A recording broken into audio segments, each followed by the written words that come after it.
It's three guys who combined to play 15 seasons in the National Football League trenches. Well, two guys. And Mackey, who didn't do shit. He just sits there and looks pretty. This is the OLine Committee. Some dumb football questions. Let's do it. Let's fire them off here. It's been all the rage, man. People can barely keep up with all your dumbass football questions that people are throwing in the comments. They're so good.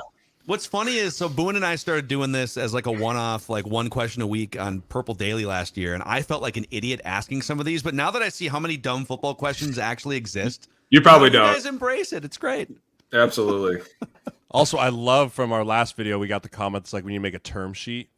I think it's a great idea because we do throw terms out there that are just purely vernacular to us. Like it's everyday language for us, but it is a completely different language, right? So we'll work on that. We'll get that put up for the season so that when season tape rolls around, we'll have a term sheet that you can go back and it's like a key, like in elementary school, it's like, what's this word mean? And then you click over here and you're like, it means 3x1. If you have, we could actually put something, you can put like really lengthy descriptions on the YouTube videos and on the Apple and Spotify. If you send me something that's like, I don't know, even like a couple hundred words long, we could just put it in every one of the videos and episodes we do. That'd be perfect. Yeah, I get that a lot. Stop talking like that. All right, so here's a dumb football question number one. It's actually just from me because I'm curious. This week, Aaron Rodgers has had a pretty interesting week just publicly. So he took a pay cut. And I love how he strong-armed the Packers for a couple of years to get like $50 million a year. And then he gets to the Jets. He's like, I could see, the need to free up some space for some other players. And the Packers are like, what? So Rodgers takes a pay cut. And then maybe the bigger thing this week, Sean Payton, speaking to USA Today, I'm paraphrasing here, basically said, the 2022 Denver Broncos that I'm now taking over was one of the worst coaching jobs I've ever seen. End quote. And then Aaron Rodgers responds on NFL Network by saying, keep my coach's name, Nathaniel Hackett, out of your mouth. So we've got these two like future Hall of Famers going at each other. So my dumb football question is, when Aaron Rodgers takes a pay cut for the Jets and then stands up for the coach publicly, to what extent does that resonate in the locker room? Like in terms of like good graces and good feels? It goes back to what we talked about on, I think it was even just the last episode of like the off the field nonsense that will spill over into the on the field play, right? Like it's not going to affect Aaron, right? Aaron, he's used to staying up there, but what it is going to affect is Garrett Wilson. It is going to affect some of the young players that are going to be like, hey, what do you think about your quarterback's comments in the media? What do you think about quarterback comments? What do you think about Aaron's comments about Nathaniel Hackett? And they now have to spend time and energy thinking about that to answer that and prep with that with their agent, their PR team, whoever it is, because you don't want to say the wrong thing. And also you're like, I can't really like I don't want to piss off Aaron, but at the same time, like I don't want to go against Sean Payton. Like that's just, it's not a good look. So I think that causes issue, but it does show resolve. It does show galvanization of that offensive side of the Jets, right? That's a defensive minded team with Saleh. And I think him standing up for Hackett is really going to it's making the team be like, all right, we got to go out and show that Hackett's the real deal. Right, like we gotta stand behind our quarterback's comments here. I think that's the best pro that comes out of this, but there are going to be some cons that fall out of it from the PR side. I think there's always cons though, but I think honestly I loved it. I think that anytime that a guy like that stands up, especially like you said, the circumstances, defensive led team, all of a sudden the first day the quarterback, massive star shows up, takes a huge pay cut and comes in and is like, hey, by the way, you ever talk about my coach again? It's on in the parking lot. Like, we're going to do this damn thing, right? Like, people in Green Bay are probably like, man, he never said that about anybody here. First day, he's like, yo. Rip McCarthy? Yeah, Mike McCarthy's crying in the corner. Right? I loved Aaron. I swear I gave him everything. But for me, and I'm telling you right now, in the rooms, and we said this last week, that lets you know, I'm not playing around. Okay, those comments will not be directed towards us, my friends, this team. And at the same time, we're going to go out now and we're going to beat the shit out of everybody. And I can't wait to watch that game because if you think it didn't get personal, there's not a lot of I'll be honest with you. There's a lot of times I've stuck my foot in my mouth, okay? What? No. What do you never. Maybe you say that. I was just saying how I really felt, so I don't ever feel like I was sticking my foot in my mouth. But what Sean Payton did was totally disrespectful.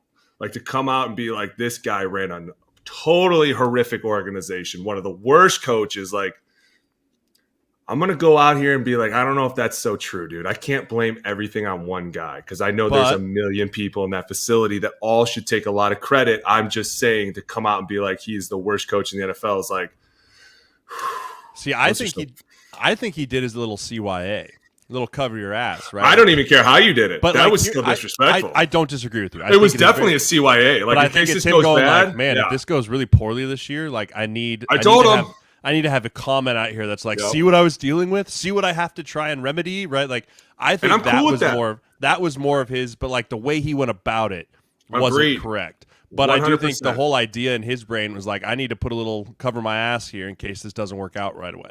Which is totally cool. If you want to throw something out there like mine, or like, hey guys, it's a big change from last year. We're working a lot of new things, a lot of new disciplines. Like there's easy ways to throw that out there. The minute you're like, this guy is the worst coach, I feel like you're just instantly like, what are you doing? Number one, you're putting my ass on this hot seat because that defense is going to come out now and they're going to be rip roaring. Because if you think Aaron's not going to be in that meeting, like, hey, boys, we're taking that personal. We're coming after these dudes this week. They want to keep that quarterback upright. Let's see what happens. He's probably going to put up like 600 yards. He's going to go crazy, dude. I mean, it's one of those things that as a coach, I feel like they do a really good job of. But this was just a poor choice of words. Dude, circle it. Sunday, October 8th, week 5. Can't wait. Jets at Denver, and that's going to be, I think, a Romo Nance game on CBS in the middle of the afternoon. Can't wait. That might be like a Rodgers throw a touchdown, do the title belt, stare over to Sean Payton kind of a thing. Huh? Oh, for sure. For sure he's going. I can't wait. Is it fair to say that this is kind of where I'm at with this? Sean Payton was probably right, but it's all sort of in the past. Everyone feels bad. Oh God, Nathaniel Hackett was just maybe not ready for that job or whatever it was. It was a train wreck, but everyone's kind of moved past it. And then he comes off as kind of a bully saying that everyone already knows it's true. Yeah, that was a train wreck last year. But I don't know that you need to say it publicly unless there's some sort of cover your ass selfish motivation behind it. Correct. Yeah, 100%. So We saw, I mean, I think all the football players in the world saw the writing on the wall. We were all like, man, this is just his way of being like, hey, if we go 7-9 this year, nobody get upset, okay? But at the same time, like, it was all because of this one guy. Just so nobody forgets, this one guy caused all these problems. Like, it's like, dude, 7 and you've 10, had a whole. There's 17. There's 17 games now. 7 and 10, whatever it is. It is hard. You've had a whole year with these guys. It should be different by now. It should come out looking completely different. All right, dumb football question number 2. This is from sort of a mixed bag of different people I've seen ask a variation of this. So it's a collaboration question from our YouTube audience. How do scripted plays work? We always hear as like fans and media, the first 15 plays of a game are scripted.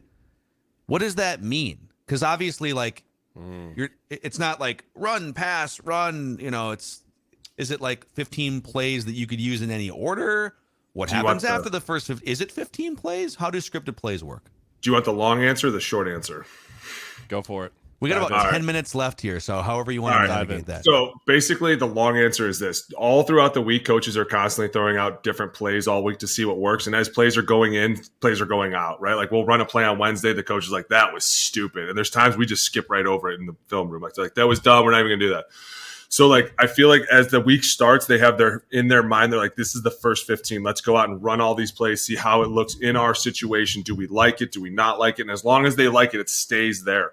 But as the week goes on, they're constantly tweaking it, moving it around. And then on Friday or Saturday, you get it. And you go in on Saturday morning early, and then first thing you see is the first 15 plays of the game, 1 all the way down to 15. And I got a funny story after this. And so it's like different plays, and as you go on, like, most of them start run plays, then they go to play action, then there's a couple 3 steps. There's never really a third down play in there because those have their own special categories. So technically the first 15 only consists of first and second down. So it's like, okay, all right, we get into a game, we're going to start with Z right 96 power, and then from that we're going to go to I right 37 Bob, and then from there it's going to go to 395 slant. And so you see the progression of the game. All right, we started power, then we're going to give them a little zone, then we're going to run a little play action zone, then we're going to come back and run some G scheme. So it's basically as you go down.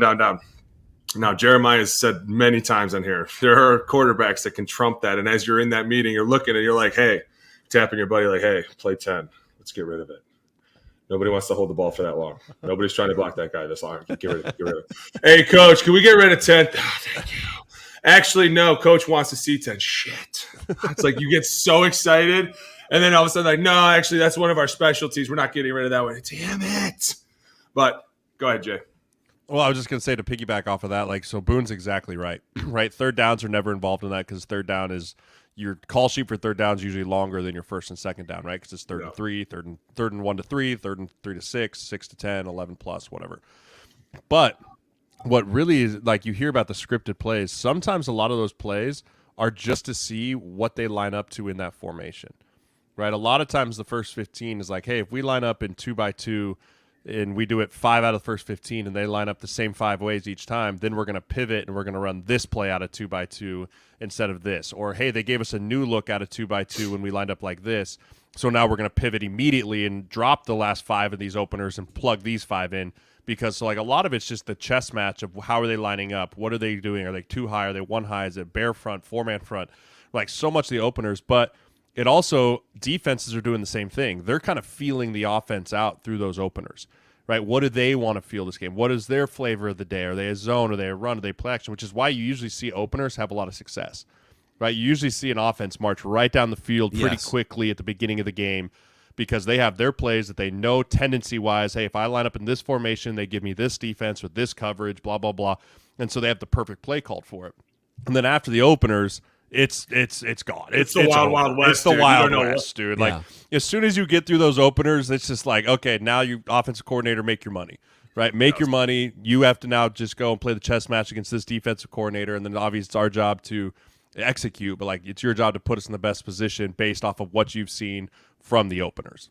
Yeah, and I've seen first 15 scripts go the whole 15 where you're right on cue and everything's working really well. And I've seen it go 3 plays and it's instantly, hey, we're hitting the third down button quickly. And then all of a sudden it was like, hey, remember that P and 10? You come out, you're like, hey, it's supposed to be 97, Bob, right? They're like, yeah, change of plans. We're going to go 2 jet. Oh, wait. We're on the left hash. Let's go 3 jet. You're like, shit, I'm definitely not getting the slide. We're supposed to run zone. What are you talking about? They're like, oh, yeah. We didn't get the look we wanted. And also, the other piece of that, too, is like if you have an offensive coordinator that gets a little nervous in the service, talk about running the ball, right? And like all week, he's like, we got to have efficient runs immediately. We got to have efficient runs. And you go out there and you get a minus run. You get a minus run on like the second or third play. You just know in the back of your head, like, well, we're going to throw the ball a lot today. Right, like, because they get so antsy and nervous instead of, like, trust it. Like, let it go. Like, a 2-yard run or a 1-yard run in the first can turn into a 6 to an 8-yard run in the fourth. Like, stay with it. But so many offensive coordinators just get so nervous and think, oh, we got to score now. We got to do this now. And they start getting pass happy. And that's when the shit can really go off the rails. Yeah, you guys have hit on something, too. Just like the beginning of the game, teams that run down the field. I remember even like covering 15 years ago, covering like the Brad Childress Vikings, and they would put like Tavares Jackson could be the starting quarterback or Gus Frerotte, and they would march down the field and they would kick their field goal or score their touchdown. But then when the game gets more kind of improvisational for play caller, for quarterback, reactionary, second, third quarter, but then the fourth quarter comes around and sometimes offenses come back to life because now it's like, we got to go. It's no huddle. It's comeback time, right? It's 2 minutes. Defense. You made it great. We did the whole 2-minute thing, right? You go into a 2-minute situation. The defense doesn't have time to scheme up blitzes. They're back into their base. They go back into their tendencies. And that's when the great quarterbacks are able to, they film studied. They understand, hey, this is the coverage. This is the tendency. Okay, this is the play I want to get to, right? That's where you see the offenses come back to life. The game within the game is the second and third quarter. Right, when you come out of the third quarter, when you come out of halftime, if you get the ball, what do you do with it? Right, for both offense and defense, do you stop them? Do you give it back to your offense? Like those are really, in my opinion, where the play callers make their money is in the second and third quarters, and the fourth quarter is all about the quarterback. Especially because like Jay said, well, and you said too with Brad Childress, like you first 15 are scripted. That's normally the first quarter. Like we're going through the first quarter, everything's good. And after that, Jay said, you're improvising, you're out there, and what do they do? But they're also making adjustments. And so as they're making adjustments, we're coming off to the sidelines going, okay, here's what they're doing after the first quarter. They're doing this now. Okay, well, now we're going to do this. And that's when it's like, here we go. We're starting to move our chess pieces, and maybe it'll work, maybe it won't. All of a sudden, it doesn't start working till later. It's a constant fight back and forth, and it's super fun when you're in it, but sometimes it can be stressful because you're like trying to figure out the answers really, really fast, and everyone's like, hey, they're punting, and you're like, hold on, I need a Gatorade. Do you guys have, Alex, you said you had a funny story. Check this out. Go ahead. So my guy Jimmy, He was the man, dude. The man, right? Like the first 15 were his thing, and he was all It's about Harbaugh, it. right? Jimmy Harbaugh. Yeah, we used to get into it, and G-Ro get up there with his sausage fingers. He'd be all like, all right, we're going to run 3, and 7's going to be diabolical. Oh, God. And it was just like, you'd be like, oh, man, this silly professor up there going crazy. I loved him. But we would go to Seattle, and Jim was almost 100% positive, and I'm almost positive he's positive, that it's almost true, that Seattle was bugged, the whole hotel, right? Like, he didn't trust anybody. So he would, every time we would go there, you would walk in the rooms, and he'd be like, everything I'm about to say is wrong. Don't believe me. and you'd be like, wait, what? He'd pull up this whole first 15. He'd be like, that's right. Here on Seattle, we're coming out firing tomorrow, baby. We're going 2-jet max. We're going max pro, play 1. And he'd be like throwing out these Hail Marys. We're going to go flea flicker. Fuck them. I don't care. I'd be like, dude, this guy is crazy. And then what they would do is around the entire hotel, they would leave random first 15. Because, the maids are always cleaning up. It, dude. And there was always the theory, hey, they would leave them around. They'd leave fake play scripts. They would leave fake quarterback cards. They would just throw them in random garbages and be like, let's see if they're going to do it. And I swear we had so much fun up there because it was almost like a war. It was like, don't be seen by the enemy. It was awesome, guys. We had so much fun. But I will tell you this. The leaving of the fake play scripts is it's the best. If you ever lost that first 15, your ass was dead. Like when they give you something, it's like you're giving this right back to us after the game. Like it's almost like, because I remember I was in the league. And they'd always put your name on it. They'd always put your name on it. Oh, okay. Yeah, So they'd have books. Big They'd have a old 3-ring Sirles binder across it. Because it was like, you hand this back to me at the end of this week. It should be like Mission Impossible. It's self-destruct No, it really was. after week 2 or something. Well, that's what the Because think iPad about, started. The iPad would just, if you lost your iPad, they had a Control-Alt-Delete button at the, like, if you even like, hey, I can't find my iPad. And the thing was just dead. Gone. Just an expensive paperweight, right? Just Let me tell no you how longer much that memed cost. anything. $10,000. Dude, it was more than that. But the books were the best because they'd be so like the 3-ring binder. She would open it up and Solari would always be like, first thing, first 15, first 50, everybody's got it. All right. He'd be like, you're ready. Like they just get so excited when they give you something and see you looking at it. It's all. We got time for one more, Mackey, or no? Come on now, throw one up at me. Hit me. We got like 2. Old Macadac's got to get to training camp here today. You're just going to miss stretch. You'll be fine. Oh, don't miss the warm up. I don't know. It's more like I don't want to miss. Like I've never. Are we going to go together? Facility. Are we going to go together? Are you going today? Are you going to be? Yeah, I'm not going today, but I'm going up there. A couple of my boys are coming in town for some practices. I got a couple of boys on the team already. I got to go see them. But are you going to be at the facility today or later this week? Not today, but later this week I will. Let's do it. All right, I'll put you through a workout. Quick one, Mackey. Here we go. Quick Hurry. one. All right, this is a great one. Congratulations chimes in here on the YouTube comment section. Why don't teams employ a 7-foot or taller tight end that you could just lob passes to in the end zone and block kicks on special teams?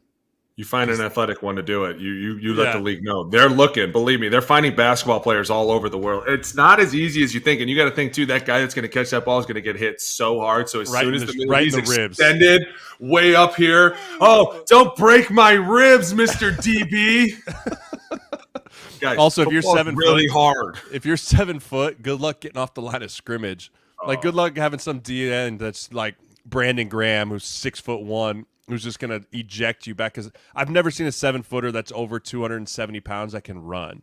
Right, all those 7-footers are all lanky, super skinny. Like they can't run. Like they can get up and down the basketball court, but like to run a post route over the middle and not have a 4-2 safety, you'd have to line sprinting at you to kill you. Yeah, you'd have to line them up out, so you couldn't line them up on the actual line, right? Because a defensive end would just get leverage. But if you put him outside against the corner, do not let him release. Do not let him release. Yeah, they just wouldn't let him release. Like those guys aren't like quick twitch guys. I've never seen a 7-footer that's like inflatable too. Right, just like Brandon Graham's literally just Andre the Giant. Andre the Giant's trying to run a corner route. Like no. It's not how this I'd works. love to see it happen. At some point, you probably will see, like in the NBA, now you see 7-footers who like agility like guards, So at some point, are we going to get a 6'10" Yeah, but guy? how big are they, dude? No. They're like 180 pounds. Dude, they turn No. sideways and you can't see them. Yeah. No, You'll you get get hit killed. in this field. You're gonna get hit really, really hard, and you have so much mass that it's like almost impossible to miss any part of you. You're gonna get really hurt. No, there'll never be a day that you see a 7-foot tight end. I could almost mark my words on that. Yeah, right, so I'd back that. I'd back that. Congratulations. It's a good theory, but as of right now, It's a great theory. It's like, why don't we have any 7-foot tall quarterbacks? Dude, just look over everybody. dropping a pass over the line to It's always a my con to a ribs. pro, Running man. Always a con. My ribs. My All right, ribs. those are your dumb football questions answered every week here on the OLine Committee. Please click subscribe and the like button to help us spread the word about this. Is a brand new show we just launched in like early May of 2023. So we're looking forward to the season and looking forward to some more dumb football questions. And maybe next week you can get the backwards white hat memo there, Alex. We'll hook you up. Not with this hair. Get out of here.